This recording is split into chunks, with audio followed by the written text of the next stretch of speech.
गीता का यह अमृत संदेश जिसको हर प्रभात में हम सभी को अवसर मिलता है चिंतन करने का, मनन पूर्वक हम सभी अपने जीवन के लिए जीवन पाथेय के रूप में इसे ग्रहण करते हैं। आज जिस श्लोक पर हम चिंतन करेंगे ये 5वें अध्याय का 17वां श्लोक है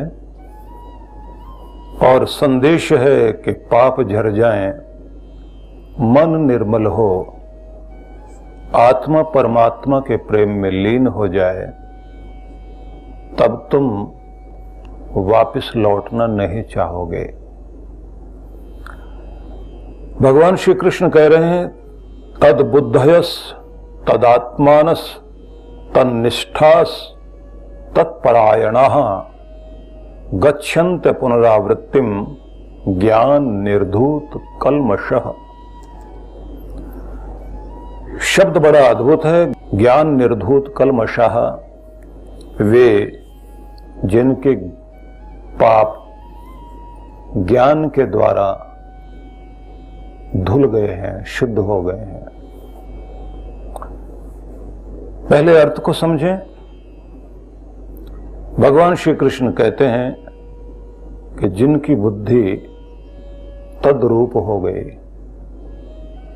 परमात्मा में लीन, परमात्मा से जुड़ी हुई बुद्धि, जिनकी बुद्धि तद्रूप हो गई, जिनका मन तद्रूप हो गया। यहां शब्द मन न करके जिनकी आत्मा परमात्मा में जुड़ गई है, उसी में जो स्थित हो गए हैं, जिनका उद्देश्य उसी परमात्मा की प्राप्ति करना है, ऐसे महापुरुष लौटकर नहीं आने के लिए परम धाम को जाते हैं, अर्थात मोक्ष को प्राप्त करते हैं। उनके पाप ज्ञान से धुल जाते हैं। यह एक संदेश है। दूसरे ढंग से इसको कह सकते हैं कि जिनकी बुद्धि परब्रह्म में रम जाती है, जिनका अंतःकरण उसी में लीन हो गया, जो तन्निष्ठ हो जाते हैं, उनके पाप ज्ञान से धुल जाते हैं, वे उसी दशा में पहुंच जाते हैं जहां से लौटना नहीं होता। आइए अब इस पर हम थोड़ा विचार करें कि क्या संदेश है। तद बुद्धय तदात्मानस तन्निष्ठा तत्परायणा। तद बुद्धय का अर्थ हो गया भगवत परायण बुद्धि वाले जो हो गए, बुद्धि परमात्मा में जुड़ जाए। परमात्मा से जुड़ी हुई बुद्धि कैसी होती है, इस पर भी विचार करेंगे। तदात्मानः, तद्रूप चेतना वाले हो जाना, जिनकी चेतना तद्रूप हो गई, परब्रह्म से युक्त हो गई, जिनका चैतन्य परब्रह्म से जुड़ गया और जिनकी बुद्धि भी परमात्मा में ही जुड़ गई है, उसमें लीन होने लगी है। यह याद रखने की बात है कि मन जहां लीन होगा, बुद्धि जहां जुड़ जाएगी, हम वहीं पर अपने आप को पाते हैं, क्योंकि हमारा आत्म स्वरूप, हमारा चैतन्य भी वहीं जुड़ जाता है। तद बुद्धय तदात्मानः, भगवत पारायण बुद्धि वाले, तदात्मानः, तद्रूप चेतना वाले, तन्निष्ठा, और उसी में जो स्थित हो गए। तन्निष्ठ होने का अर्थ यहां अर्थ किया गया है कि जो उसी में स्थित हो गए हैं, लेकिन यहां मैं एक शब्द अलग से प्रयोग करूंगा कि निष्ठा का एक अर्थ और होता है वफादारी, जिनकी वफादारी भगवान से जुड़ गई है।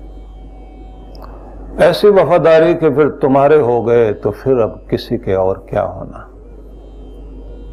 तुम्हें अपने आप को दे दिया, तुम्हारे प्रति समर्पित हो गए।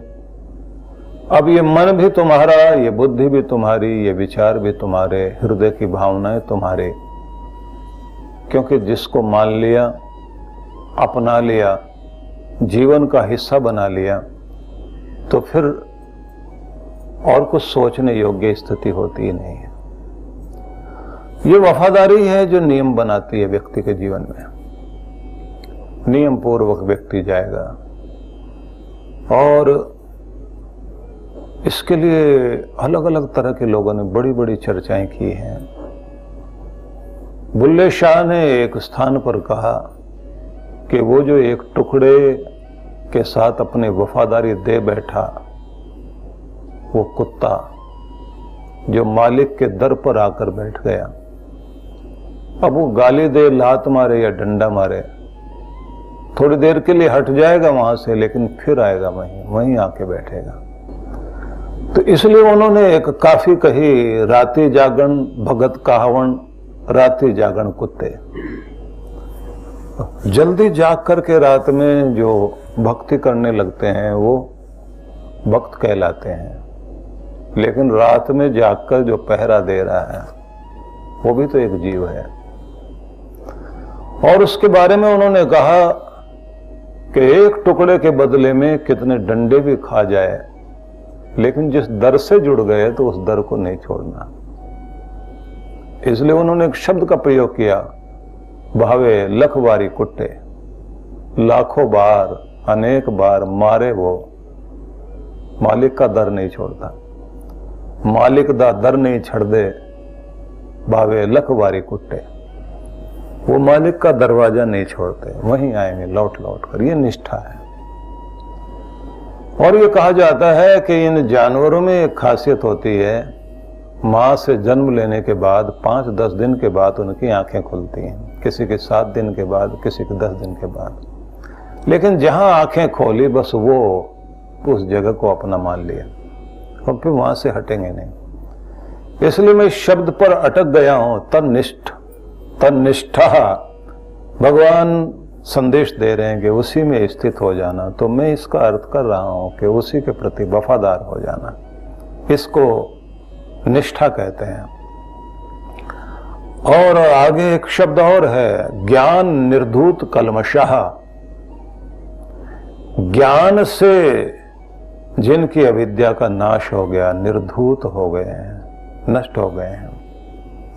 ज्ञान से जिनके पाप जल गए हैं, जीवन में ज्ञान जागृत हुआ तो जल गए सब पाप, प्रकाशित हो गया प्रकाश, तो अंधेरा अपने आप चला गया दूर। और इसलिए यह कहा जाता है कि ज्ञान का अभाव ही अज्ञान है, प्रकाश का अभाव ही अंधेरा है। जब तुम्हारे जीवन में प्रकाश आ जाता है तो फिर अंधेरा नहीं रहता, ज्ञान आ जाए तो फिर अज्ञान नहीं रहता। इसके लिए बड़े ढंग से एक कहावत कही जाती है कि अंधेरा परेशान था सूरज से, भगवान के पास जाकर शिकायत की कि एक सूरज नाम का व्यक्ति है जो मेरे पीछे पड़ा हुआ है, न जाने उसको क्या दुश्मनी है, मैं जहां भी जाता हूं वहीं मुझे मारने के लिए आ जाता है, मैं इसलिए परेशान हूं उससे। और ध्यान रखिए कि मेरा होना भी दुनिया में जरूरी है, क्योंकि मैं नींद देता हूं, लोगों को चैन देता हूं। तो भगवान इसलिए मेरा भी वजूद है। और ये बड़ी विचित्र बात है कि रात्रि में जब अंधेरा धीरे धीरे बढ़ने लग जाता है तो आपके मस्तिष्क से एक स्राव शरीर में फैलता है, और केवल वो अंधेरे के कारण आता है। उस स्राव के कारण ही आपकी नींद आती है। जो लोग रात्रि में लेटे लेटे अपना फोन, ये सेल फोन देखते रहते हैं, तो उसकी जो ब्लू रेज होती है और तेज लाइट होती है, एक तो आंखें खराब करती है, दूसरा मस्तिष्क पर इस तरह का असर डालती है कि जिससे आपकी नींद कम होने लगती है और क्वालिटी वाली नींद खराब हो जाती है आपकी। दिन में दोपहर 2 बजे से लेकर 3 बजे के बीच में भी वो एक स्राव मस्तिष्क में आता है, जिससे आपको थोड़ा लेजीनेस आती है। पर विषय तो नहीं बदलना चाहिए। विषय यह है कि उस अंधेरे ने जाके कहा कि मैं तो दुनिया को नींद भी देता हूं, इसलिए भगवान मुझे बचाओ उससे। भगवान ने जो है कहा, अच्छा ठीक है तुम जाओ, मैं सूरज को बुलाकर पूछता हूं। तो सूरज को बुलाया गया। तुम अंधेरे के पीछे पड़े हुए उसको मारते हो, उसकी भी तो दुनिया को जरूरत है, तुम्हारी जरूरत है तो उसकी भी जरूरत है। तो उसने हाथ जोड़कर कहा, प्रभु मैं तो जानता ही नहीं कोई अंधेरा भी दुनिया में है, मेरा उसके साथ कभी आमना सामना भी नहीं हुआ, मैंने उसको कभी चोट नहीं पहुंचाई। आप ऐसा कीजिए, उसे मेरे सामने बुला लीजिए और मैं उससे पूछ लेता हूं कि भाई मैंने कब तुम्हारे साथ क्या नुकसान किया और क्या बिगाड़ा। तो अंधेरा कभी सामने आ ही नहीं पाया, आ ही नहीं सकता। कारण क्या है कि वो इस रूप में है, जहां जहां प्रकाश का अभाव है वहां वहां अंधेरा है। और कभी कभी प्रकाश कम होता है तो थोड़ा अंधेरा थोड़ा प्रकाश, यहां दिया जल रहा है, पीछे पीछे अंधेरा भी दिखाई दे रहा होता कि उधर की तरफ कालापन है। ज्ञान जैसे जैसे आपके जीवन में प्रखर होने लग जाता है तो अज्ञान का अंधेरा छटने लग जाता है। इसलिए ज्ञान का सूर्योदय होना जीवन में बहुत आवश्यक है। और ये ज्ञान बिल्कुल उसी तरह का ज्ञान है जो सोचना मात्र नहीं होना चाहिए। ये अनुभूति जन्य ज्ञान है, अनुभव में आने से इसका भी अपना नशा होता है, इसका भी अपना एक आनंद होता है। जैसे जैसे आपके जीवन में रोशनी बढ़ती जाती है, ज्ञान बढ़ता जाता है, तो आपको उसकी मादकता, उसका एक नशा, उसका एक आनंद मिलना शुरू हो जाता है। फिर आप और किसी बेकार की बातों में नहीं उलझते और बल्कि हंसी आने लग जाती है कि हम कैसी मूर्खता जैसी बातें किया करते थे। इसलिए ज्ञानियों की हंसी बड़ी अद्भुत होती है। ज्ञानियों की हंसी मूर्खों की हंसी जैसी नहीं होती। उनके होठ बंद जरूर रहेंगे, आंखें भी शांत दिखाई देंगी, शरारती नहीं होंगी, लेकिन अंदर अंदर मजे ले रहे होते हैं कि ये देखो कितनी बड़ी मूर्खताएं चल रही हैं। प्रश्न करने वालों की प्रश्नों को भी सुनकर के उनकी मूर्खता पर हंसी आती है कि ये ज्ञानी बनने का ढोंग करने लगा है प्रश्न पूछकर, लेकिन वास्तव में ये कहां खड़ा वो दिखाई देने लगता है। और ये भी दिखाई देने लगता है कि इसको उत्तर देने से इसको कोई शांति नहीं होगी, क्योंकि ये तो अहंकार का पोषण चाहता है, ये जिज्ञासु नहीं है।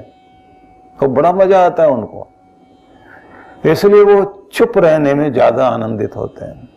इसलिए ज्ञानियों में आप एक खास तरह का मौन देखेंगे। मूर्ख बोल बोल करके बड़ा ज्यादा प्रभावित करने में लगा होता है। इसलिए बहुत सारे लोग ऐसे भी कमाल के होते हैं कि उनका ऑफ वाला बटन ढूंढना मुश्किल हो जाता है कि ये बंद कब होते हैं, क्योंकि वो बोलते जाएंगे। लोग दुखी हो जाते हैं कि अगर ये आ गया यहाँ बात करना शुरू कर दिया तो फिर कहीं समापन तो होगा नहीं। व्यक्ति भाग जाएगा, वो उसके बाद भी पीछा करेगा सुनाने के लिए, और वहीं से शुरू करेगा कि वो बात रह गई थी, आपने उस बात को पूरा सुना नहीं। तो कुल मिलाकर हम फिर वहीं पहुंचते हैं कि जिनकी बुद्धि भगवत पारायण हो गई, वे लोग इस दुनिया में एक अलग तरह के अंदाज से जीते हैं। वो अंदाज उनका क्या होता है कि वो अपने परमात्मा के उस प्रेम से युक्त हो जाएंगे, जहां उनके जीवन में अनंत अनंत प्रेम और करुणा जागृत होती है, जहां उनके अंदर एक भीतरी शांति और संतुष्टि अनुभव होती है, जहां वे लोग साधन संपन्नता या विपन्नता या दारिद्र्य कुछ भी हो, उनके अंदर की शांति और उनके अंदर का आनंद नहीं छिन पाता। संसार के पदार्थ कम ज्यादा होते रहेंगे, इन पदार्थों के होने से तुम राजा हो और नहीं रहे तो तुम रंक बन गए, ऐसा नहीं है। भीतर से ही व्यक्ति अपने आप को राजा मानकर चलता है, भीतर से ही वो अपने आप को आनंदित करता हुआ चलता है। यूनान में ऐसा एक व्यक्ति का वर्णन आता, वायस नाम का एक बहुत प्यारा दार्शनिक था। बस्ती उजड़ गई और हमला हो गया तो सब लोगों को फौज ने मौका दिया, जो जो सामान लेकर भाग सकते हो भाग जाओ, नहीं तो पूरी बस्ती में आग लगा दी जाएगी। लोग जो है अपना अपना सामान लेकर बचकर जा रहे हैं। जिसके पास ज्यादा कीमती सामान है ज्यादा अकड़ कर चल रहा है, लेकिन वह दार्शनिक जब चल रहा था तो सबसे ज्यादा मस्ती से वही चल रहा था और उसके हाथ में एक कागज का टुकड़ा भी नहीं था। यहां तक कि उसके पास पहनने के कपड़े भी और नहीं थे, जो उसने पहन रखा था बस वही उसके साथ वही पहना हुआ लेके चल रहा था।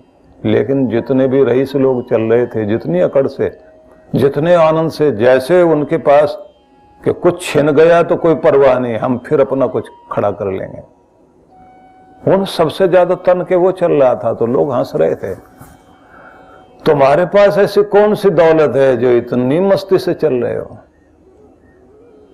तो उसने कहा कि वो दौलत दौलत नहीं है जो मस्ती छीन ले जाए, कि जिसके जाने से आदमी की मस्ती चली जाए और जिसके आने से आदमी की मस्ती आ जाए, तो वो दौलत दौलत नहीं होती। दौलत तो वो होती है जो भीतर होती है। चीजें आती रहेंगी, जाती रहेंगी, मौसम बदलते रहेंगे, तरह तरह के वातावरण आते रहेंगे। तुम्हारे अंदर की मस्ती, तुम्हारे अंदर का आनंद जब तक नहीं है और वो आपने प्राप्त नहीं किया, तो तुम एक एक हवा के झोंके के साथ रहोगे, कभी खुश होगे। ये झूला चलता रहेगा, हर कोई इस झूले पर बैठा हुआ है और काल जो है, वक्त जो है, इस झूले की पेंग देता है। वो होता है ना, पीछे से जो है झूले को हिलाते हैं, आगे लेकर जाते हैं, तो वो काल जो है उस पेंग को दे रहा है। पींग भी बोलते हैं उसको, पींग देना, झुलाना, झूला झुलाना। तो हम सबको इसी तरह से वक्त जो है झूला झुलाता है। और जब हम आगे जा रहे होते हैं, झूला आगे जा रहा है तो लगता है हम बड़े आगे जा रहे हैं, सुखी हो रहे हैं। झूला पीछे चला गया तो हम दुखी हो रहे हैं। लेकिन बच्चों को एक आनंद आता है, वो पीछे जाएं या आगे जाएं, उनके आनंद में कमी नहीं आती। और अगर उनका झूला झुलाने वाला इधर उधर भाग जाए तो वो फिर उसको आवाज देते हैं कि आओ झुलाओ। छोटा बच्चा है, बड़ा है, वो फिर बुला लेगा कि झुलाओ ना आकर के। और व्यक्ति कहेगा मैं थक गया हूं, तो वो वक्त को थका देंगे लेकिन खुद नहीं थकेंगे, क्योंकि वो आगे जाएं या पीछे जाएं, उनके आनंद में कमी नहीं है। बच्चों को वो आनंद लेना आता है, उन्हें खेलना आता है, इसलिए उनको खेलना भी आता है। वर्तमान में जी करके जो आनंदित होते हैं वो तो बच्चे ही हैं। तो इसलिए तद बुद्ध है जिनकी बुद्धि भगवत पारायण हो गई। भगवान के पारायण होना, जिसके इर्द गिर्द घूम रहे हो आप, जिसकी परिक्रमा कर रहे हो। लोगों को देखा होगा आपने कि जहां से पैसे की उम्मीद होती है वहां के चक्कर लगा रहे होते हैं, परिक्रमा कर रहे हैं। कोई सेठ की परिक्रमा कर रहा है, कोई राजनेता की परिक्रमा कर रहा है। जहां से कोई फायदा होता है बस उसके चारों तरफ गोल गोल घूमना शुरू कर देते हैं। तो जो गोल घूम रहा है और बुद्धि भगवान से जुड़ी हुई है, तो वो किसके पारायण हो गया? बोले परमात्मा के। उसकी दौड़ भगवान के धाम तक है, उसी के लिए चलता है, उसी के लिए बैठता है, उसी के लिए बोलता है, उसी के लिए कर्म करता है। तो इसको बोलेंगे भगवान के पारायण हो जाना।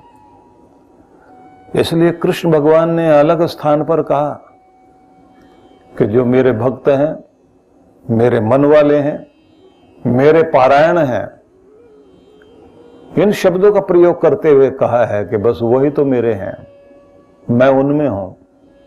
तो यहां हम एक शब्द देख रहे हैं, तद बुद्ध है जिनकी बुद्धि भगवान से जुड़ गई है। ध्यान रख लीजिए कि बुद्धि पर प्रभाव पड़ता है संसार का, और कभी कभी काम में, क्रोध में, लोभ में, मोह में, अहंकार में हमारी बुद्धि कुछ अलग तरह से चलती है। क्रोध में आई हुई बुद्धि जो है उस समय हिंसा करने के उपाय ढूंढती है। लालच में पड़ी हुई बुद्धि तरह तरह के लालच के लिए दिमाग काम करता है, वैसी योजना बनाएगा। काम वाले व्यक्ति में काम विकार जागा हुआ है तो उसकी बुद्धि उसी में तरह तरह के उपाय खोजने लग जाती है। उसी तरह से मोह में पड़े हुए व्यक्ति के अंदर भी दिमाग उसी तरह से वैसी चालाकियां ढूंढेगा। बुद्धि वही है, लेकिन जिसकी शुद्ध बुद्धि है वो परमात्मा की प्राप्ति के ही उपाय ढूंढेगा। मैं उसको कैसे पाऊं, उसकी ओर कैसे चलूं। बड़ी अजीब तरह की स्थितियां। महात्मा आनंद स्वामी थे, गायत्री उपासक थे। किसी एक महात्मा ने उनको, बालक थे जब, ये कह दिया कि बेटा तू स्कूल जाता है तो तुझे डर लगता है कि क्योंकि कुछ बच्चों ने कहा था कि इस पीपल के पेड़ पर भूत रहता है। वो बच्चा डरा हुआ रहा। तो एक दिन बहुत घबराया हुआ रोता हुआ खड़ा था। तो एक महात्मा आए, उन्होंने आके कहा तुझे एक मंत्र बताता हूं, उसको बोलना, ना तो कहीं भूत, ना प्रेत, ना जिन, ना जिन्नात, ना कोई आला, ना कोई बला, हर जगह तुम्हारी शक्ति तुम्हारे साथ काम करेगी। लेकिन उसे जोर जोर से अपने अंदर बोलते रहना, फिर देखना कि तुम ही ताकतवर बन जाओगे और वो चीजें तुम्हारे सामने से भागने लग जाएंगी। तो इन्होंने कहा ठीक है, और साथ में ये भी कह दिया कि अगर तू अपनी बुद्धि को तीव्र करना चाहता है तो भी इसका प्रयोग करना। अगर तुम्हारे नंबर कम आते हैं, अंक कम आते हैं पढ़ाई में, तो भी इस मंत्र का प्रयोग करना। बालक ने कहा, बहुत प्यार से हाथ जोड़ करके वो मुझे मंत्र सिखा दीजिए। उन्होंने गायत्री उपासना सिखाई, गायत्री मंत्र की उपासना करने का प्रयोग सिखाया, और साथ में ये कहा कि सूरज उगाओ अपनी जिंदगी का, कि सूरज उगे उससे पहले तुम्हें जागना होगा। जैसे जैसे सूर्य की रश्मियां पूरी धरती पर बिखरती हैं, तो तुम्हारे अंदर ज्ञान की रश्मियां आए। तुम परमात्मा से प्रार्थना करो कि तुम्हारा ज्ञान मेरे भीतर उतरे, और जाप करते रहना। और ये भावना जरूर बनाना कि मेरे अंदर का ज्ञान टूट रहा है, मेरे अंदर शक्ति आ रही है, मैं औरों से बेहतर हो रहा हूं। इस भावना के साथ तुमने जाप करना। और बच्चा जो है सुबह उठकर जाप करने बैठे तो लंबी सी चोटी रखी हुई थी। तो जैसे जैसे वो जाप करने बैठे तो वैसे वैसे नींद आए, तो नींद आए तो इस तरह से आगे पीछे झूला झूलते हुए गिर जाए। तो आखिर में उसने क्या किया, ऊपर जो है छत से लगी हुई कुंडी के साथ एक रस्सी बांधी, एक धागा बांध लिया मोटा सा, और वो धागा फिर अपनी चोटी से बांध लिया। धागा नीचे तक लटका के अपनी चोटी में गांठ लगा के उसमें धागा बांध लिया। विचित्र व्यक्ति होते हैं। नाम उस समय था खुशहाल चंद, बाद में वो महात्मा आनंद स्वामी के नाम से प्रसिद्ध हुए। और बाद में तो उन लोगों ने बड़ी ख्याति प्राप्त की, भारत देश की स्वतंत्रता में भी काम किया, बहुत अच्छे पत्रकार रहे, बहुत अच्छे लेखक रहे। ये जो दैनिक मिलाप वगैरह जो निकलते थे उर्दू के, हिंदी वाले बाद में शुरू हुए, उसके संस्थापक थे वो व्यक्ति। लाहौर में रहते थे उस समय। भारत और पाकिस्तान का ये टुकड़ा जो पाकिस्तान बना है वो एक ही था उस समय। तो सार में मैं आपको बताता हूं कि बच्चे ने वो चोटी से धागा बांध लिया और ऐसा कसा कि गर्दन सीधी रहे, आसन सीधा रहे, रीढ़ सीधी रहे, ध्यान भगवान में। और वो ओम भूर्भुवस्वः जैसे बोले, प्राणों का प्राण तू है, दुख मिटाने वाले भी शक्ति भी तू ही है, स्वः और तू ही सुख स्वरूप। और जैसे ओम कहें तो कहें कि तू रक्षक मेरा, तत्सवितुर्वरेण्यम। तेरे अनिर्वचनीय श्रेष्ठ स्वरूप का मैं ध्यान करता हूं। तू ही मेरा देव है और तू ही पापों को भून देने वाला भर्ग, और तू ही वरेण्य सर्वश्रेष्ठ है, सवितः और तू ही प्रेरक तत्व है। धीमे मैं तेरा ध्यान करता हूं। धियो यो न प्रचोदयात्। हमारी बुद्धियों को सन्मार्ग पर प्रेरित करना मेरे प्रभु, मेरी बुद्धि को लेकर चलना उधर जो मेरे जीवन का लक्ष्य है। अब भावना बनाई, जैसे जैसे फिर नींद आने लग जाए तो लगे झटका, चोटी खींचे, चोटी खींचे तो वो जाग जाए। और इसका परिणाम ये हुआ कि लगन लग गई और मन में आने लगा, जो बच्चा फेल होता था अपनी क्लास में उसको ये महसूस होने लगा मेरी बुद्धि बहुत अच्छी है, बस मुझे थोड़ा प्रयास अधिक करना है, मन अधिक लगाना है, मन को ठहराना है। और अगर समझ नहीं आता तो 3 बार पूछने में कोई हर्ज नहीं, बुद्धू तो हम वैसे बने ही हुए हैं। तो टीचर से पूछे, बड़ों से पूछे। और उसके बाद जब उसने इम्तिहान दिया, एग्जाम्स हुए, तो परीक्षा में सबसे अधिक नंबर उस बच्चे के आए, उसके अंक सबसे अधिक थे। तो टीचर ने बुलाया, बुला करके कहा इधर आओ, किसकी नकल की तुमने? तो उसने कहा कि साहब मैंने तो नकल नहीं की, तेरे नंबर सबसे अधिक है।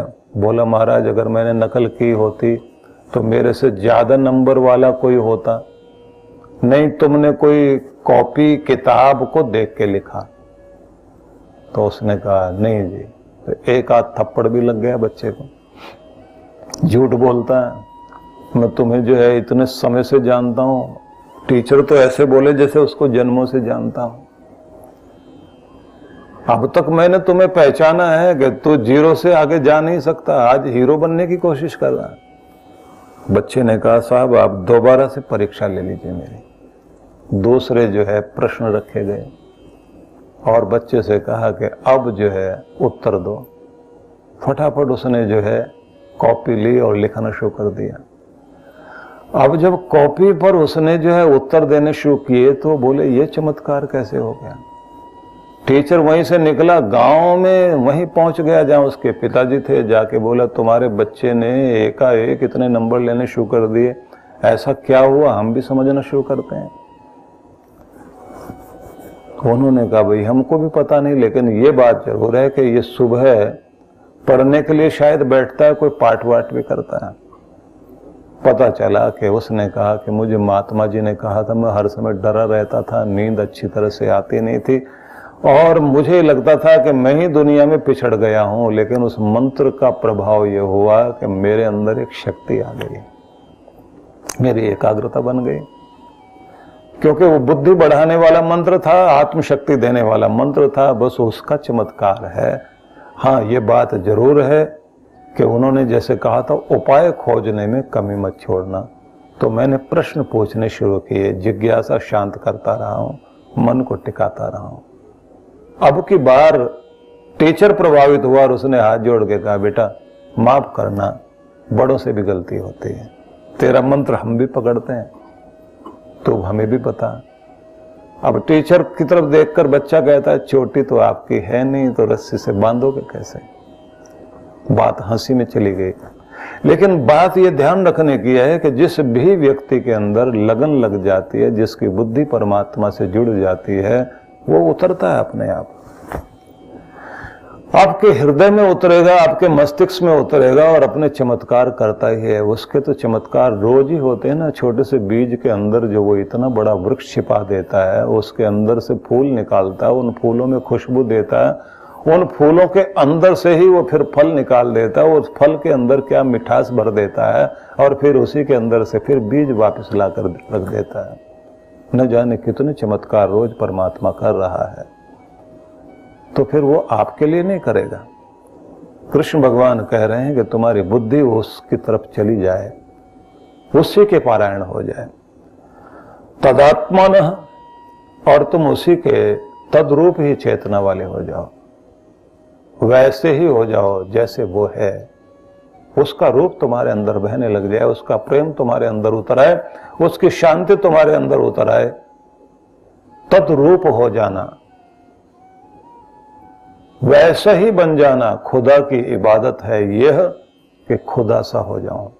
भगवान की पूजा यही है कि भगवत्ता जीवन में प्रकट हो जाए। इसलिए अच्छा है कि हम परमात्मा के रूप वाले बन सकें। आज का संदेश यहीं तक है और श्लोक पूरा नहीं हुआ, तो इसलिए श्लोक को पूरा करने के लिए हम कल उस श्लोक में प्रवेश करेंगे। आप सबके प्रति बहुत बहुत शुभकामनाएं। ओम शांति शांति शांति। ओम।